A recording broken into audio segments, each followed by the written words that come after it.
ついた？出たね。よっしゃ、食ったー。やっと会えましたね。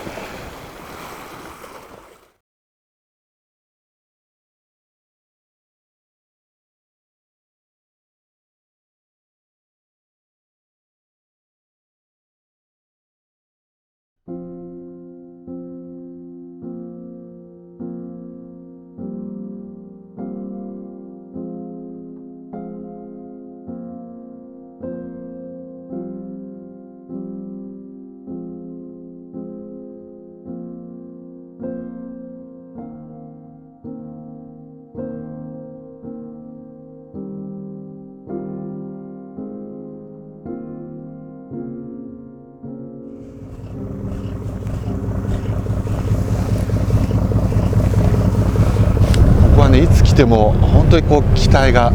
高まる海なんですね。今日は何が起きるか。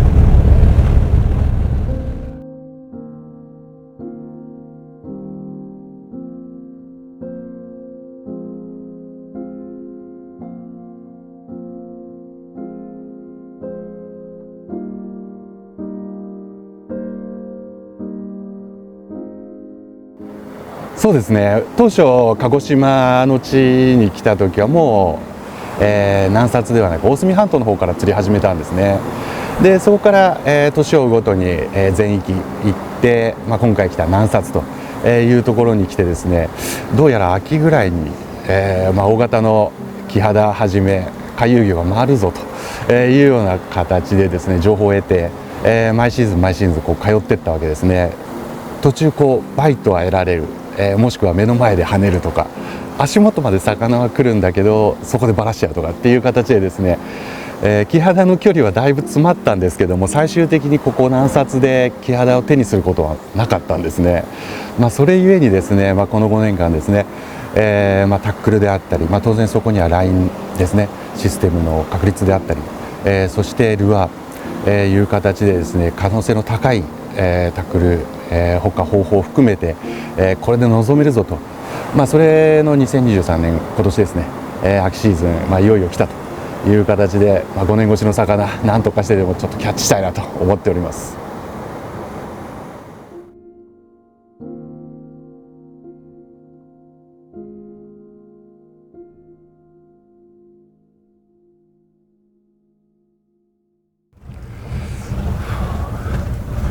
で今日のメインターゲットはキハダで、その他ね表層回遊する魚ですね、シイラであったりとか、それからねカマスサワラ、和風ですね、そこら辺がターゲットになってくるんで、通常ね5号を組むときはリーダー100ポンド標準にしてますけど、今日はねオーシャンレコードの120組んでます。少しね強めのリーダー、釣り始めはねブレークヘッドポッパーですね、これの200ミリ、ここから入ります。で今日はね割とこの使用頻度高くなってくるかなと、上で釣っていく際にね、で、キハダメインになってくるんで、ある程度若干下のレンジ入ってても、ポッパーの集流力でこう上まで呼んでくるようなイメージですね。で、これとダイビングペンシルで場合によってもうちょっと下かなと思ったらジグ入れていくような感じで展開していこうと思います。まずは、こちらのポッパーブレークヘッドからいきます。ここはね干潮だけ沖の背に渡れるんで、できる時間だけずっとね少し離れてやります。ガーッと潮目走って、もう潮目雰囲気最高です。まずはブレークヘッドから。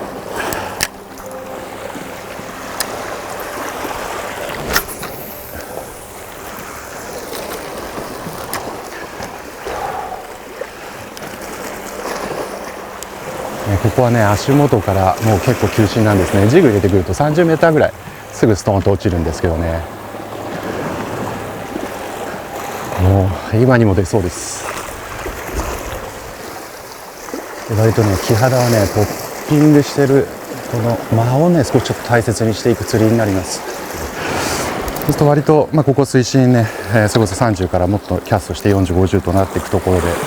若干下レンジ入ってくる魚でもこう上にこう呼んでくるような、そのタイムラグ考慮して釣っ走っていくような感じですね。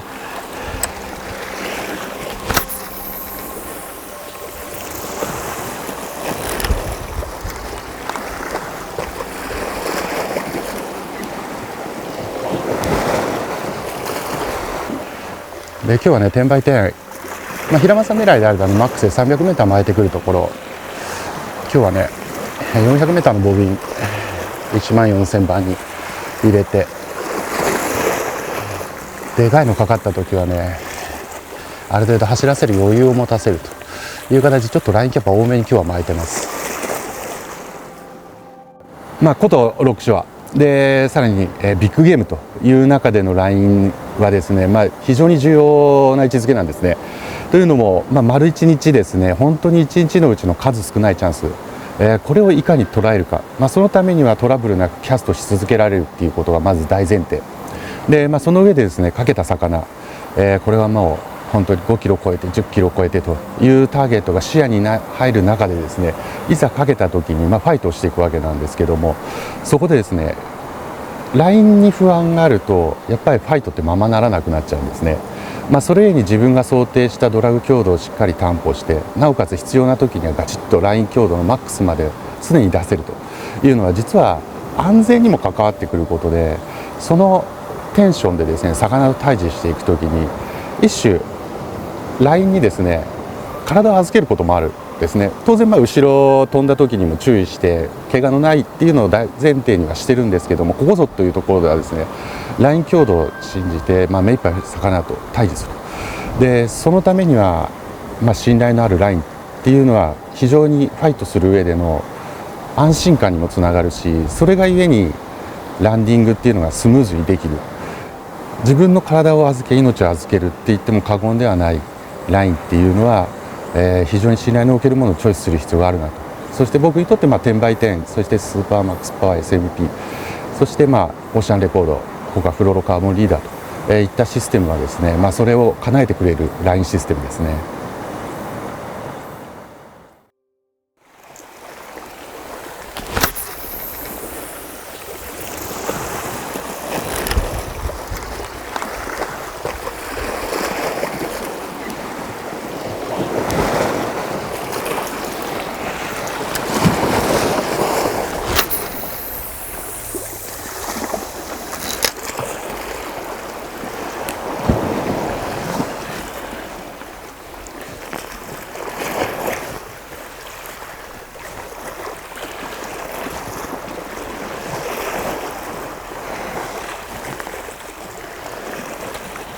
ついたぞ、ついたぞ。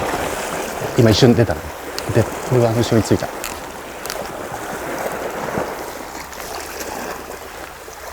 まだいる、まだいる、まだいる。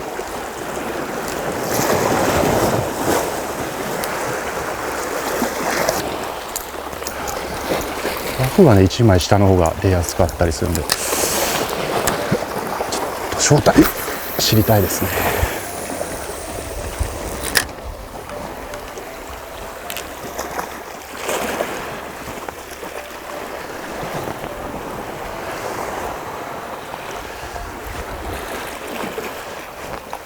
ついた？出たね、出たね。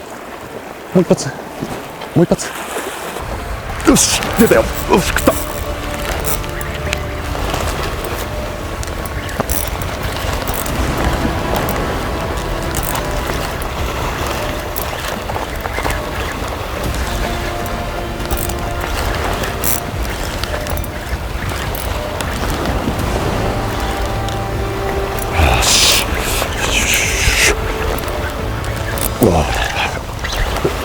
これいいね。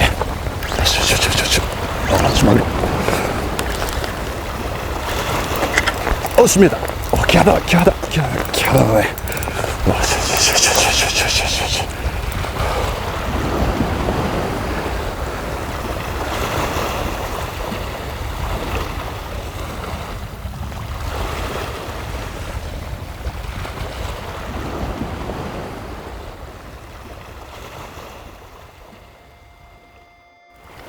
食いましたね。やりました、朝一番。うわ、最高ね。ブレイクッドいい出方しました。いやね、朝一番いい潮目、出てね、もうここぞというところ、開始間もなくだったんですけどね、いい水柱立ちました。必ずここの場所に行ったら海遊があるよっていう保証がないと、いったところで、その潮の状況を見て、今ならタイミング接岸してるかもしれないと、いったのを読んでアプローチしていく。でそうなると必然魚との出会いというのは比較的、少ない、中でですね、いかに魚をかけて、取っていくかというところにですね、ポイントの先行の読みであったりとかですね、そこにこうキャストしていく、もしくは居続ける、そういったところの、またねロックショアの中でも、このキハダマグロはねそういう難しさを秘めつつも、だからこそ釣れると嬉しいというターゲットの一つですね。やっと会えましたね。今日ねようやく、キハダ手にすることができましたね。最高。これはいい、嬉しい一本触れる。最高です。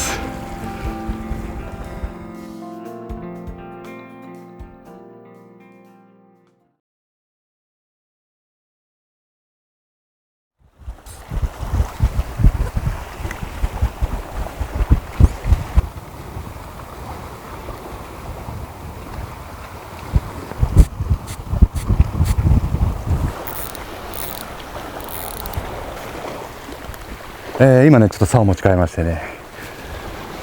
これはねバリバスの新しいラインのプロトなんですね。じゃあちょっと投げていきましょう。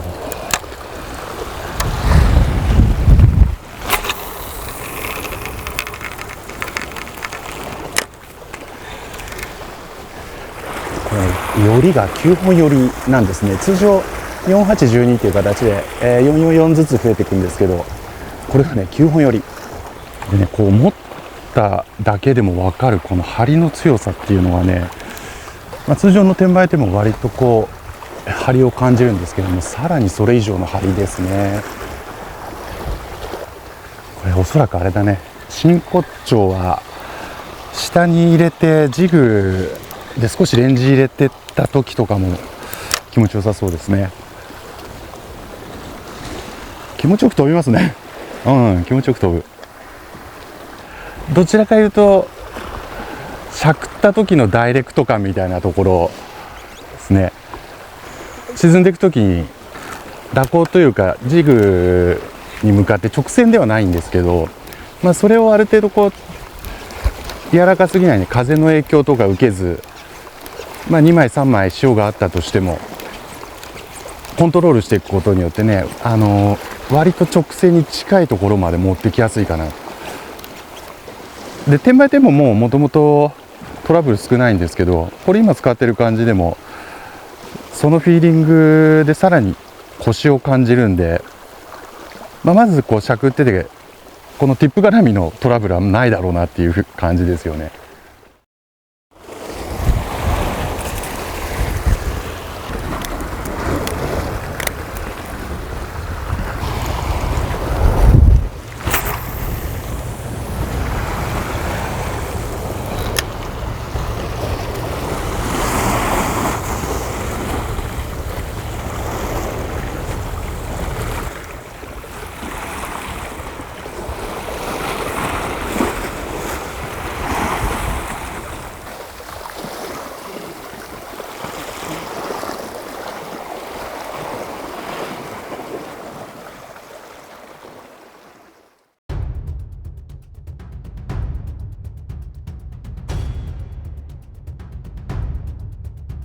いいね、大までやってるよ。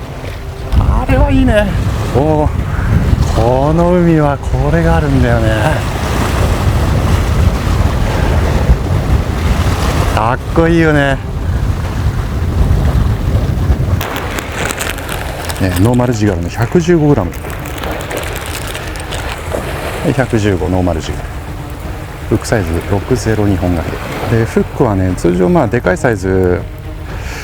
1本掛けで青物をやること多いんですけど、ちょっとねキハダ和風の可能性があるところはねいつも2本掛けでやってます。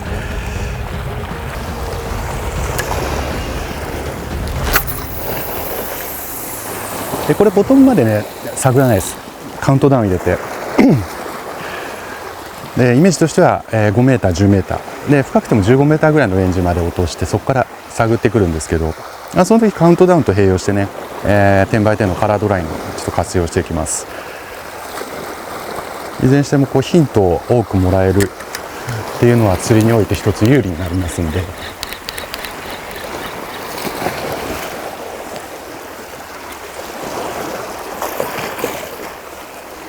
私が、ロックシュアゲームにおいて普段使っている10 by 10マックスパワー P ですね。でその名の通り10 by 10、10メーターごとに色分けされた糸なんですけど、10メーターごと、それぞれね10色色が違うんですね。ことねロックシュアゲームにおいてですね、ジグを使った釣りなどにおいてですね、カウントダウン水深測っていくときにね、していくわけなんですけども、それと併用して、このカラードラインの色を視覚的に捉えるという形で、水深の把握であったりとか、場合によってですね潮流れの変化、潮流が効いてきたぞっていうところはカウントダウンも増えるし、カラード、色が出ていくのも視覚的に増えていくことで分かるといった形でですね、非常に状況の変化に対するヒントが多くなる、そんなメリットを備えています。この適度な張りがですね、キャストトラブルを非常に少なくしてくれるんですね。1日わずかなチャンスしかないロックシュアゲームにおいてスムーズにゲームを展開できるというのは非常に大きなメリットになります。でもキャスティングで今している水中のイメージとしてはね、魚はボイルこそしないんですけど下をね回遊しているイメージをずっと持っていくんですね。でそこのチャンスに当てていくようなイメージで、その時に確実に食わせられる、信頼のタックルを持っておくというイメージですね。でその中でも潮目だったりベイトだったり、そういうところで集中して打っていく。でことシイラなんかに関してはね、ああいう流木とかね浮物につきやすいんで、そういうのも回ってきたら積極的に打っていきたいと思います。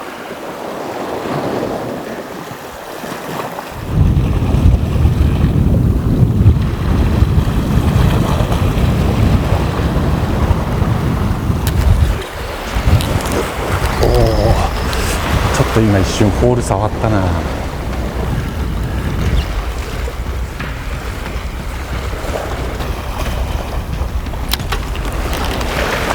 止めていくね。針が万歳しちゃってるからかかんないな。和風だね。歯型ついてる。歯型ついてる。惜しい。もうちょっとでフッキングです。すごいな。10カウント上から下、やっぱりね表層できらないやつがいるだよね。和風ですね。まだ浅い方なんですけど、もっと鉛深く削っていくような当たり方するんですよね。ジガロカウントダウンしてたところで当たってきたので、おそらく和風なんですね。で、ジグに今傷つけてって、リーダーもねちょっと、傷いってしまったんで、ちょっとここで組み替えていきますね。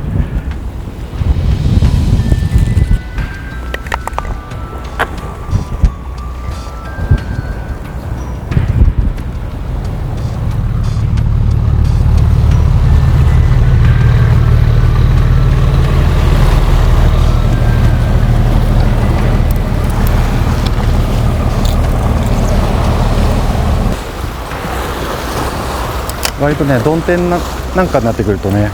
シイラもレンジ下がってくるんで、ジグが有効な場面が出てくるんですね。上までできらない魚が浮いてないですね、元からね。少し入れてあげると反応する答えも出てきます。でキハダもそうなんですね。上までできらないやつに割とダイレクトに打っていくんですけど、それでも10カウントから15カウントの間、10メーター15メーターの間から誘い上げちゃう。ボトムまでやっていかなくて大丈夫な感じですね。でもうそのレンジで和風がいれば反応してくるし、シイラ、キハダね、いわゆる表層を回遊してくるような魚たち、もちろん海域としてはねカンパチ、スジアラとそういった魚も出る非常に魅力的なフィールドなんですけど、今回はねあえて上の魚に狙いを集中しました。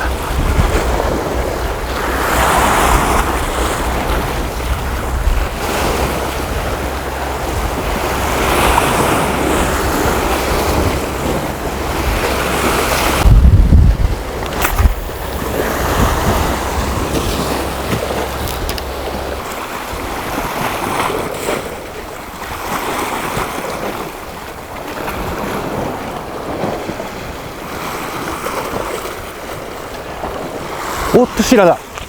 惜しい、もう一発食え食え食え、シーラ回ってきたよ。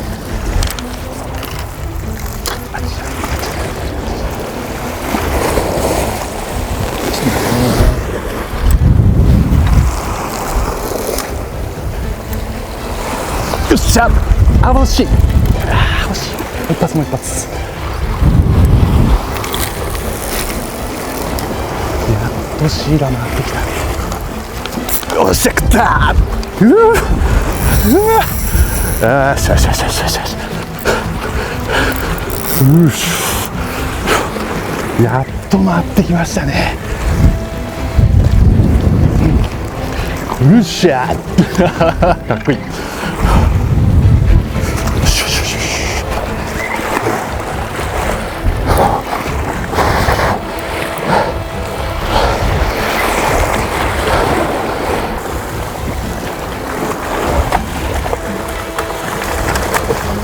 オッケー、ナイスです。ありがとうございます。よし。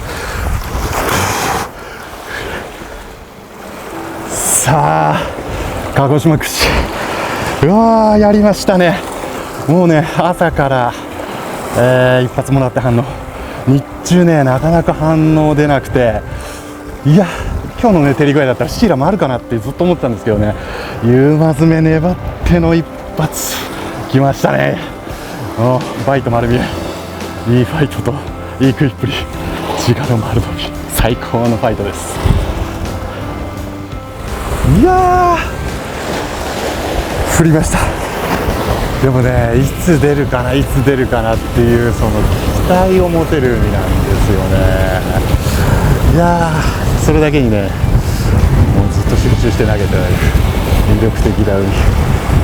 やー、まさしくね、ビッグゲーム。いや、本当魅力的な釣りですね。ぜひね、皆さんね、楽しんでいただければと思います。